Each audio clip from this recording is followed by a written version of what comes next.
أعوذ بالله من الشيطان الرجيم بسم الله الرحمن الرحيم فقال لهم نبيهم إن الله قد بعث لكم طالوت ملكا قالوا أنى يكون له الملك علينا ونحن أحق بالملك منه ولم يؤت سعة من المال قال إن الله اصطفاه عليكم وزاده بسطة في العلم والجسم والله يؤتي ملكه من يشاء والله واسع عليم وقال لهم نبيهم إن آية ملكه أن يأتيكم التابوت فيه سكينة من ربكم وبقية مما ترك آل موسى وآل هارون تحمله الملائكة إن في ذلك لآية لكم إن كنتم مؤمنين فلما فصل طالوت بالجنود قال إن الله مبتليكم بنهر فمن شرب منه فليس مني ومن لم يطعمه فإنه مني إلا من اغترف غرفة بيده فشربوا منه إلا قليلا منهم فلما جاوزه هو والذين آمنوا معه قالوا لا طاقة لنا اليوم بجالوت وجنوده قال الذين يظنون أنهم ملاقو الله كم من فئة قليلة غلبت فئة كثيرة كم من فئة قليلة غلبت فئة كثيرة بإذن الله والله مع الصابرين.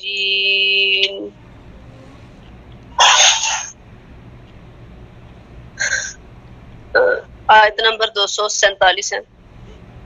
وقال اور کہا لہم ان سے نبیہم ان کے نبی نے ان اللہ بے شک اللہ تعالی نے قد تحقیق بعث مقرر کیا ہے لکم تمہارے لیے طالوت کو مالکن بادشاہ. قالو کہا انہوں نے انا کس طرح یا کیسے یا کیوں کر یکون ہوگی لہو اس کے لیے الملک بادشاہی علینا ہم پر ونحن اور ہم احق بہت حقدار ہیں بالملکی بادشاہی کے منہ اس سے ولم یؤتا اور نہیں وہ دیا گیا سعتن کشائش یا وسعت یا فراغت من المال مال سے. قالا فرمایا اس پیغمبر نے ان اللہ بے شک اللہ تعالی نے اصطفاہ چن لیا ہے اس کو علیکم تم پر وزادہ اور زیادہ دی ہے اس کو بسطتاً کشادگی فی العلم علم میں والجسمی اور جسم میں. واللہ اور اللہ تعالی یؤتی دیتا ہے ملکہ بادشاہی اپنی یا ملک اپنا من یشاء جس کو چاہتا ہے. واللہ اور اللہ تعالی واسع وسعت والا ہے علیم جاننے والا ہے. وقال اور کہا لہم ان سے نبیہم ان کے نبی نے انا بے شک آیتا نشانی ملک ہی اس کی بادشاہی کی این یأتیکم یہ کہ آئے تمہارے پاس التابوت صندوق فیہ اس میں سکینتن تسکین ہے من ربکم تمہارے رب کی طرف سے وبقیتن اور باقی ہے مما اس چیز سے ترکا کہ چھوڑ گئی آل موسیٰ قوم موسیٰ علیہ السلام کی وآل ہارون اور قوم ہارون علیہ السلام کی. آل بھی کہہ سکتے ہیں اولاد بھی قوم بھی. تحملہ اٹھا لائیں گے اس کو الملائکہ فرشتے انا بے شک فی ذالک اس میں لآیہ البتہ نشانی ہے لکم تمہارے لیے ان اگر کنتم ہو تم مؤمنین ایمان لانے والے فلما پس جب فاصلہ جدا ہوا طالوت بالجنودی ساتھ لشکر کے قالا کہا طالوت نے ان اللہ بے شک اللہ تعالی مبتلیکم آزمانے والا ہے تمہیں بنہر ایک نہر کے ساتھ فمن پس جو کوئی شاربہ پیے منہ اس میں سے فلیسا پس نہیں ہوگا منی مجھ سے ومن اور جو کوئی لم نہ یا طعمہ چکھے گا اس کو فإنہ پس بے شک وہ منی مجھ سے ہے الا مگر من اغترفا من جو کوئی اغترفا بر لے ایک چلو اغترفا بر لے غرفتن ایک چلو بیدی ہی اپنے ہاتھ سے فشربو پس پی گے وہ منہو اس میں سے الا مگر قلیلاً تھوڑے منہم ان میں فلما پس جب جاوزہ پار اترا اس سے یا پار کیا اس کو یعنی نہر کو ہوا اس نے یعنی طالوت نے والذین اور ان لوگوں نے آمنوا جو ایمان لائے تھے معہو ساتھ اس کے قالو کہا انہوں نے لا طاقت نہیں ہے طاقت لنا ہمارے لیے الیوم آج کے دن بجالوتا ساتھ جالوت کے وجنودہ اور اس کے لشکروں کے قالا کہا الذین ان لوگوں نے یظنون جو گمان رکھتے تھے یا جانتے تھے انہم تک وہ ملاق اللہ ملنے والے ہیں اللہ تعالیٰ سے کم بہت دفعہ ایسا ہوا ہے من فئۃ کے جماعت قلیلۃ تھوڑی غلبت غالب ہوئی ہے فئۃ جماعت پر کثیرۃ بہت زیادہ پر فئۃ کثیرہ جماعت بہت زیادہ پر بإذن اللہ اللہ کے حکم سے واللہ اور اللہ تعالی مع ساتھ ہے الصابرین صبر کرنے والوں کے. آیت نمبر 247 جہاں آج ہمارے سبق کا آغاز ہو رہا ہے. یہاں پر اللہ تعالیٰ نے اپنے اس نبی کا ذکر کیا ہے جو موسیٰ علیہ السلام کے بعد اللہ تعالیٰ نے ان کو مبعوث فرمایا تھا. یہ وہ نبی تھے. اکثر علماء علم کا قول ہے کہ یہ پیغمبر شمعون علیہ السلام تھے. بعض کہتے ہیں کہ شموئیل تھے یا شمعون تھے. بہرحال واقعہ یہ ہے کہ حضرت موسیٰ علیہ السلام کے بعد کچھ زمانہ تک تو بنی اسرائیل راہ حق پر رہے، پھر شرک و بدعت میں پڑ گئے، مگر تاہم ان میں پے در پہ انبیاء ہوتے رہے موسیٰ علیہ السلام کے بعد، یہاں تک کہ بنی اسرائیل کی بے باکیاں حد سے گزر گئیں. اب اللہ تعالیٰ نے ان کے دشمنوں کو ان پر غالب کر دیا. بہت زیادہ یہ قتل ہوئے، بہت زیادہ ان کی بستیاں اجڑ گئیں، بہت زیادہ لوٹے گئے. پہلے تو تورات کی موجودگی اور پھر تابوت سکینہ کی موجودگی جو حضرت موسیٰ علیہ السلام سے موروثی طور پر چلی آتی تھی تو ان کے لیے باعث غلبہ ہوتی تھی، مگر ان کی سرکشی اور بدترین گناہوں کی وجہ سے اللہ تعالیٰ کی یہ نعمت بھی ان کے ہاتھوں سے چھن گئی اور نبوت بھی ان کے گرانے سے ختم ہو گئی. اب کہتے ہیں کہ جن کی اولاد میں پیغمبری کی نسل چلی آ رہی تھی وہ سارے کے سارے لڑائیوں میں کافروں کے ہاتھوں مر گئے تھے، قتل ہو گئے تھے. ان میں سے صرف ایک حاملہ عورت رہ گئی تھی ان کے خامد بھی قتل ہو چکے تھے۔ اب بنی اسرائیل کی نظریں اسی عورت پر تھیں کہ انہیں امید تھی کہ اللہ اسے ضرور بیٹا دے گا اور وہ بیٹا اللہ کا نبی ہوگا، اور خود اس عورت کی بھی دن رات یہی دعا تھی، جو اللہ تعالیٰ نے ان کی دعا کو قبول کیا اور انہیں لڑکا عطا کیا جن کا نام شموئیل یا شمعون رکھا۔ تو اس کے لفظی معنی ہے شمعون کا یا شموئیل کا کہ اللہ نے میری دعا قبول فرما لی۔ وہ جو شموئیل تھے یا شمعون دونوں میں سے ایک نام ہے ان کا، نبوت کی عمر کو پہنچ کر انہیں نبوت بھی ملی۔ تو پھر جب ان پیغمبر شموئیل علیہ السلام نے دعوت نبوت دی تو قوم نے درخواست کی کہ کسی کو ہمارا بادشاہ مقرر کر دیا جائے تاکہ ہم اس کی ماتحتی میں جہاد کریں۔ تو اللہ نے اس پیغمبر کی زبانی کہا کہ ان اللہ قد بعث لکم طالوت ملکا، کہ بادشاہ تو ظاہر ہو ہی گیا تھا، لیکن پیغمبر نے اپنا جو ڈر تھا، کھٹکا تھا، وہ بیان کیا کہ کہیں ایسا نہ ہو کہ تم جہاد سے جی چراؤ۔ قوم نے پھر جواب دیا، یہ کل کے سبق کا تھوڑا سا پس منظر آپ کو بتا رہی ہوں۔ قوم نے جواب دیا کہ ہمارے ملک ہم سے چھین لیے گئے، ہمارے بال بچے گرفتار کر لیے گئے، اور کیا پھر بھی ہم ایسے بے حمیت ہیں کہ مرنے اور مارنے سے ڈرتے رہیں۔ تو اللہ فرماتے ہیں اب جہاد فرض کر دیا گیا اور حکم ہوا کہ اس بادشاہ کے ساتھ اٹھو اور جا کر جہاد کرو۔ تو یہ سنتے ہی اکثر اللہ نے فرمایا فلما كتب عليهم القتال تولوا الا قليلا منهم، یہ حکم سنتے ہی ان میں سے اکثر اس حکم سے پھر کے سوائے چند لوگوں کے باقی سب نے منہ موڑ لیا۔ تو ان میں سے اللہ فرماتے ہیں کوئی نئی بات نہیں تھی،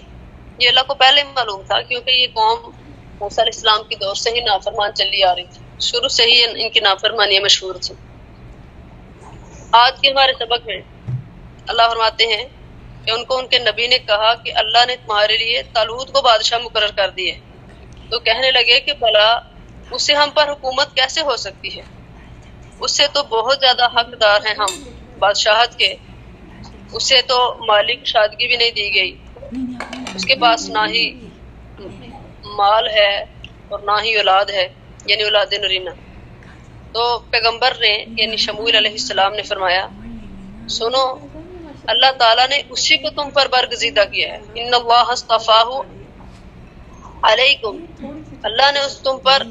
اس کو برگزیدہ کیا ہے، چن لیا ہے، پسند کیا ہے،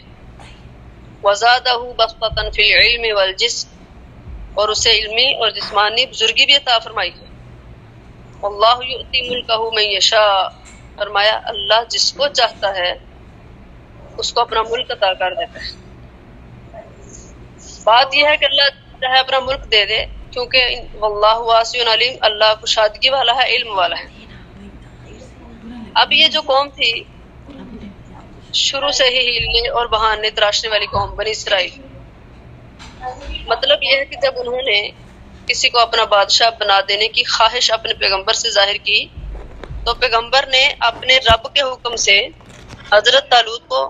پیش کیا کہ یہ تمہارا بادشاہ ہے، اور وہ شاہی خاندان سے نہیں تھے، جن کو بادشاہت ملی تھی نا طالوت کو، یہ شاہی خاندان سے نہیں تھے بلکہ ایک لشکری تھے۔ شاہی خاندان یہود کی اولاد تھے، تو اور یہ ان میں سے نہیں تھے، تو قوم نے اعتراض کیا کہ بادشاہت کے حقدار تو اس سے کہیں زیادہ ہم ہیں۔ پھر دوسری بات یہ کہ اس کے پاس مال بھی نہیں ہے، مفلس شخص ہے۔ بعض کہتے ہیں کہ یہ تو چمڑے رنگنے والا ہے اور پانی پلانے والا آدمی ہے، لیکن ان کی یعنی ان کی بادشاہت پہ انہوں نے اعتراضات کیے۔ تو اس بنی اسرائیلی قوم کی پہلے سے ہی نافرمانیاں بڑی مشہور تھیں، موسیٰ علیہ السلام کے دور سے ہی نافرمان چلے آ رہے۔ اب سب سے پہلی سرکشی تو اعتراض کی صورت میں احکام نبوی کے ساتھ ان سے یہ ہوئی کہ ہم اس کی بادشاہت کو تسلیم نہیں کرتے۔ پیغمبر نے جواب دیا کہ یہ تعیین میری رائے سے نہیں ہے، اس طالوت کو بادشاہ میں نے نہیں بنایا، اس کو اللہ نے بادشاہ بنایا، جس میں تم ذرا تھوڑا سا غور کرو تو تمہیں پتہ چل جائے کہ واقعتاً اللہ نے اس کو بادشاہ بنایا، جس کی بجا آوری ضروری ہے۔ پھر ظاہراً بھی وہ تم میں بڑے عالم ہیں۔ اللہ نے فرمایا کہ اللہ تعالیٰ نے اس کو علم میں اور جسم میں کشائش عطا کی تھی، یعنی وہ بہت بڑے عالم بھی تھے اور قوی اور طاقتور بھی تھے، بڑے خوبصورت اور شجاع اور بہادر بھی تھے، اور لڑائی کے فنون سے پورے واقف کار تھے، لڑائی کے فن کو جانتے تھے۔ تو یہاں سے یہ بھی ثابت ہوا کہ بادشاہی ذی علم، قوی، طاقتور، بڑے دل و دماغ والا ہونا چاہیے۔ پھر فرمایا کہ اصلی اور حقیقی حاکم تو اللہ تعالیٰ ہی ہے، مالک فی الواقع وہی ہے، جسے چاہتا ہے ملک دے دیتا ہے، وہ علم و حکمت والا ہے، رأفت اور رحمت والا ہے، اس سے کس کی مجال ہے کہ سوال کرے۔ کون کہہ سکتا تھا کہ طالوت کو بادشاہ کیوں مقرر کیا؟ اللہ جو چاہے کر سکتا ہے، اللہ چاہے تو سب سے پوچھے، لیکن اللہ سے کوئی پوچھنے والا نہیں ہے۔ وہ بڑے وسیع فضل والا ہے، اپنی نعمتوں سے جسے چاہتا ہے مخصوص کر لیتا ہے۔ وہ علم والا ہے، خوب جانتا ہے کہ کون کس چیز کا مستحق ہے اور کسے کس چیز کا استحقاق نہیں۔ اللہ کو معلوم تھا کہ اس بادشاہی کا اصل حقدار کون ہے، تو اللہ تعالیٰ نے وہ بادشاہی طالوت کو عطا کر دی۔ اللہ اکبر کبیر۔ اس لیے بنی اسرائیل میں نبوت تولادی کی نسل میں چلی آ رہی تھی، اور بادشاہت جو حضرت یعقوب علیہ السلام کے بڑے بیٹے یہودا کی نسل میں، اور طالوت اس نسل سے نہیں تھے، یعنی نبوت تولادی کی نسل سے تھی اور بادشاہت یہودا کی نسل سے تھی۔ تو یہ طالوت جو تھے یہودا کی نسل سے نہیں تھے، بلکہ وہ ایک معمولی قسم کے فوجی تھے۔ تو اس پر بنی اسرائیل کے سرداروں نے اعتراض کیا اور کہا، بعض کہتے ہیں کہ یہ بنیامین کے حضرت یعقوب علیہ السلام کے جو سب سے چھوٹے بیٹے نا بنیامین، ان کی نسل سے تھے، اور بنی اسرائیل میں ان جیسا خوبصورت اور قد آور کوئی شخص نہیں تھا۔ تو بہرحال اللہ تعالیٰ نے طالوت کو بادشاہ مقرر کر دیا۔ تو اگلی آیت میں 248 اس میں اللہ فرماتے ہیں، وَقَالَ لَهُمْ نَبِيُّهُمْ إِنَّ آیَةَ مُلْكِهِ أَن يَأْتِيَكُمُ التَّابُوتُ فِيهِ سَکِینَةٌ مِّن رَبِّکُمْ۔ اب وہ طالوت کو بادشاہ نہیں مانتے تھے، تو اس پیغمبر شموئیل علیہ السلام نے یا شمعون علیہ السلام نے، جو بھی ان کا نام تھا، کہا کہ ان کے پیغمبر نے کہا کہ طالوت کی بادشاہت کی نشانی یہ ہے کہ تم کو وہ صندوق مل جائے گا جس میں اللہ کی طرف سے تمہاری تسلی ہے، اور موسیٰ علیہ السلام اور ہارون علیہ السلام کی اولاد جو چھوڑ کر چلے گئے، ان کی کچھ بچی ہوئی چیزوں اس صندوق کے اندر ہیں، فرشتے اس کو اٹھا کر لائیں گے۔ اگر تم ایمان رکھتے ہو تو اس میں، یعنی صندوق کے اس طرح آ جانے میں، تمہارے لیے اللہ تعالیٰ کی قدرت کی بہت بڑی نشانی ہے۔ اب شموئیل علیہ السلام کہتے ہیں کہ یہ بادشاہ کا انتخاب جو ہے یہ خود اللہ تعالیٰ نے فرمایا، یہ علمی قابلیت اور جسمانی صلاحیتوں کی وجہ سے تم پر فائق ہیں۔ اس سے معلوم ہوا کہ کسی کو مورثی طور پر بادشاہی کا حق نہیں ہے کہ شروع سے اس کے خاندان میں بادشاہ چلے آ رہے ہیں تو یہ بھی بادشاہ بنے گا۔ اللہ اکبر۔ اور یہ کہ خلیفہ کا مالدار گھرانے سے ہونا بھی شرط نہیں ہے کہ جو ہمارا بادشاہ یہ امیر ہے یا نہیں، یہ بھی ضروری نہیں ہے۔ ہاں، علم و فضل کے علاوہ فوجی صلاحیتوں کا مالک ہونا ضروری ہے تاکہ ملک کا دفاع کر سکے، یعنی بادشاہ ایسا ہونا چاہیے جو علم والا ہے، فضیلت والا ہے، نیک نیت ہے، اور اس کے خصائل اچھے ہیں، اور سالاری کے عہدے کو بھی اچھی طرح سے ادا کر سکتا ہے، اور فوجی صلاحیتوں کا بھی مالک ہے، ملک کا دفاع کرنے کے قابل ہے، تو ایسا انسان بادشاہ ہونے کے لائق ہے۔ اگر مالداری دیکھی جائے، شکل و صورت دیکھی جائے، اولاد دیکھی جائے، اور خاندان دیکھا جائے پھر بادشاہ دی جائے تو یہ اسلام کے خلاف ہے۔ تو اللہ تعالیٰ نے فرمایا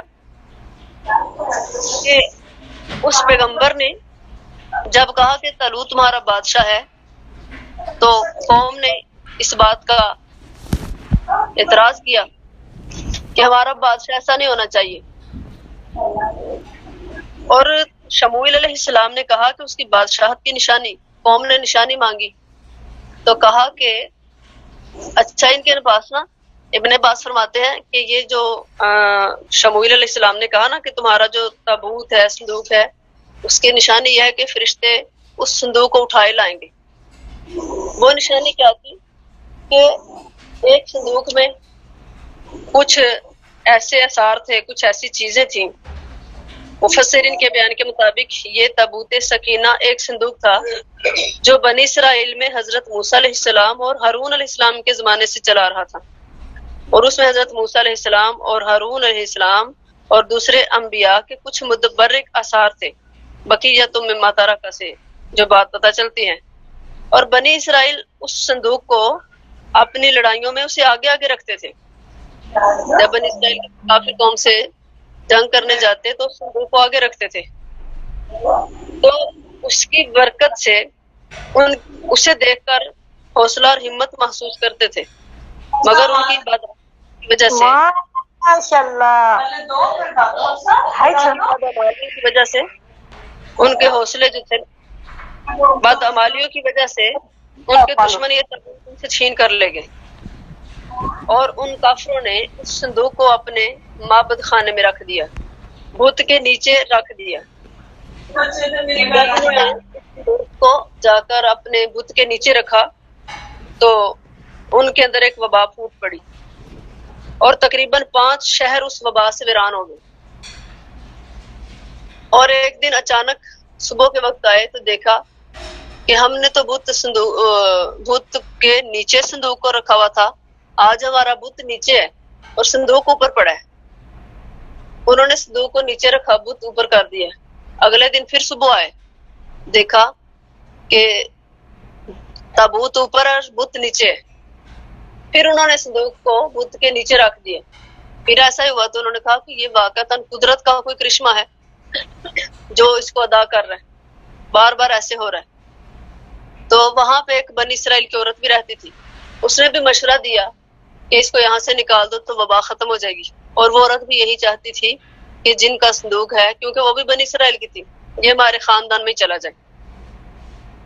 تو ان لوگوں نے اس صندوق کو منحوس سمجھ کر رات کو بیل گاڑی پر رکھ دیا اور بنی اسرائیل کی طرف اس صندوق کو، اس بیل گاڑی کو دھکیل دیا۔ تو فرشتے بیلوں کو ہانک کر بنی اسرائیل کی بستی تک لے آئے، اور وہ رات کے وقت طالوت کے گھر کے سامنے آ موجود ہوا۔ پہلے وہ بنی اسرائیل طالوت کی بادشاہی پر اعتراض کر رہے تھے کہ طالوت ہمارا بادشاہ نہیں ہونا چاہیے، لیکن یہ صندوق کو بہت متبرک سمجھتے تھے، بابرکت سمجھتے تھے، اور جب سے یہ صندوق ان سے چھین گیا تھا تو تب سے ان کو شکست ہی ہوتی تھی لڑائیوں میں۔ تو جب انہوں نے دیکھا کہ اب صندوق ہمارے پاس آ چکا ہے تو وہ طالوت کے زیر قیادت اللہ کی راہ میں جہاد کرنے کے لیے آمادہ ہو گئے، اور انہوں نے شموئیل علیہ السلام کی نبوت کو بھی تسلیم کر لیا اور طالوت کی بادشاہی کو بھی تسلیم کر لیا۔ تو اللہ تعالیٰ فرماتے ہیں اگر تمہارے اندر ایمان ہے نا تو اس میں، یعنی صندوق کو لانے میں، اس طرح اس کے آ جانے میں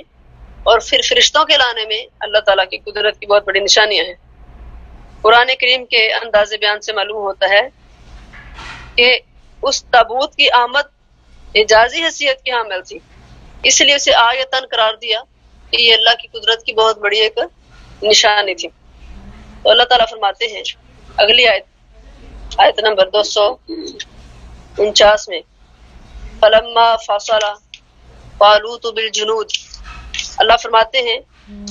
جب طالوت فوجوں سمیت اپنے مقام سے نکلا تو کہنے لگا اللہ تعالیٰ تم کو پانی کی ایک نہر سے آزمائے گا، جو کوئی اس پانی میں منہ لگا کر پانی پیے گا یا پیٹ بھر کر پانی پی لے تو وہ میرے ساتھ جانے کے قابل نہیں رہے گا، وہ میرا ساتھی نہیں ہے، اور جو پانی نہیں پیے گا وہ میرا ساتھی ہے، وہ میرے ساتھ چلے گا۔ مگر یہ نہیں کہ بالکل ہی نہ پیو، جو ایک چلو ہاتھ سے ایک چلو بھر کر پانی پی لے تو اس میں کوئی حرج نہیں ہے۔ تو اللہ فرماتے ہیں فَشَرِبُوا مِنْهُ إِلَّا قَلِيلًا مِنْهُمْ، اس میں سے سارے پانی پی گئے مگر تھوڑے سے تھے جنہوں نے پانی نہ پیا۔ اس نہر سے مراد دریائے اردن ہے، جیسا کہ حضرت ابن عباس رضی اللہ عنہما سے مروی ہے، جس کی فلسطین میں بہت اہمیت ہے دریائے اردن کی۔ مطلب یہ تھا کہ جو شخص جہاد کی خاطر، اللہ کی راہ میں جانے کی خاطر بھوک اور پیاس اور تکالیف برداشت کرنے کی ہمت رکھتا ہے وہ میرے ساتھ چلے، اور جو یہ ہمت نہیں رکھتا وہ ابھی سے الگ ہو جائے۔ تو اللہ فرماتے ہیں فَشَرِبُوا مِنْهُ إِلَّا قَلِيلًا مِنْهُمْ، فرمایا سارے لوگ اس میں پانی پی گئے مگر تھوڑے سے لوگ تھے، یعنی جتنی تعداد کہتے ہیں کہ غزوہ بدر میں مسلمانوں کی تھی نا 313۔ حضرت براء ابن عازب رضی اللہ عنہ کہتے ہیں کہ ہم نبی صلی اللہ علیہ وسلم کے صحابہ کرام آپس میں باتیں کیا کرتے تھے کہ بدر کے روز مسلمانوں کی تعداد اتنی تھی جتنی ان لوگوں کی تھی جنہوں نے طالوت کے ساتھ نہر کو پار کیا تھا۔ یہ 80,000 لوگ گئے تھے ساتھ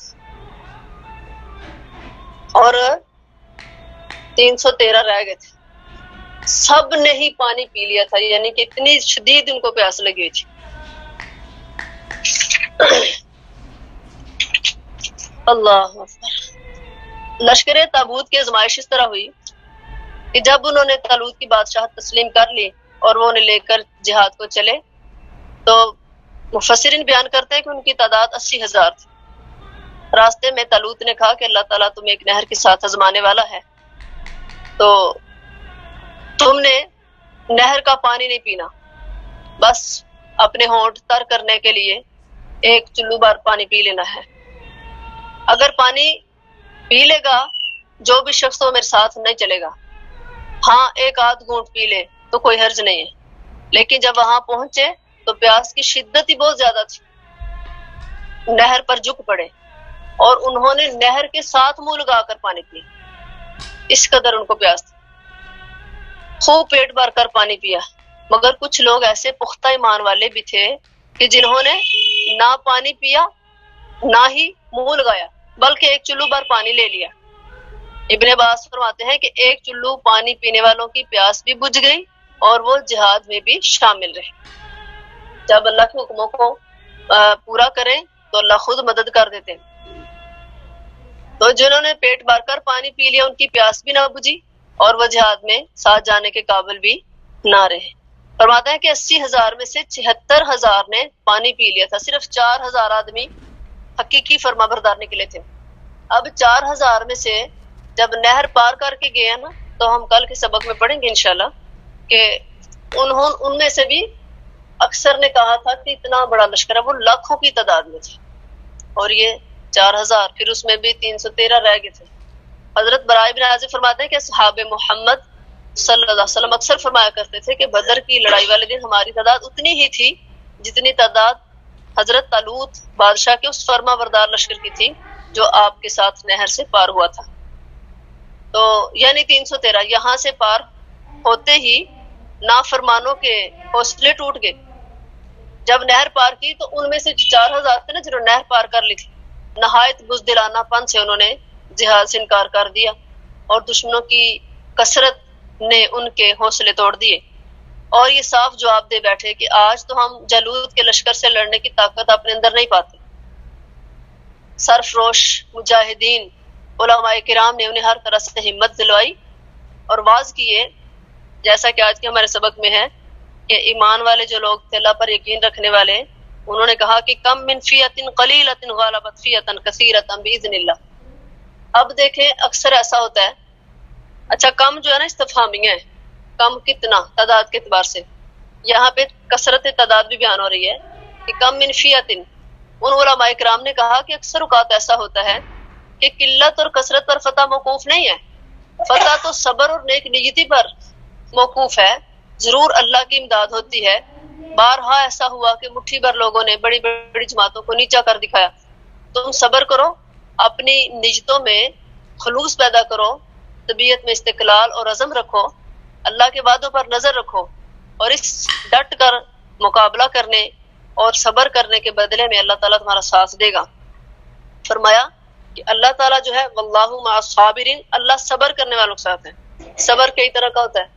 ایک مصیبت پر صبر کرنا، ایک گناہ سے رکنے کے لیے صبر کرنا، ایک انسان نیکی پر جم جائے، اللہ کی راہ میں ڈٹ جائے، استقامت اختیار کرنا۔ تو اللہ تعالیٰ نے فرمایا کہ اگر تم صبر کرو گے یعنی ڈٹ جاؤ گے تو اللہ تعالیٰ تمہارے ساتھ ہے۔ یہاں سے انشاءاللہ ہم کل پڑھیں گے اللہ کے حکم سے کہ ڈٹ کر مقابلہ کرنے والوں کو اللہ نے پھر کیا شان عطا کی تھی۔ اللہ سے دعا ہے کہ اللہ تعالیٰ ہم سب کو اپنے حکموں کا پابند بنائے، اپنے حکموں پر چلنے کی ہمت اور طاقت عطا کرے۔ اللہ ہم سب کو صحت و عافیت والی، ایمان والی، نیکیوں والی لمبی زندگی عطا فرمائے۔ آمین ثم آمین۔ السلام علیکم ورحمۃ اللہ وبرکاتہ۔ سبحانک اللہم وبحمدک، نشہد ان لا الہ الا انت، نستغفرک ونتوب الیک۔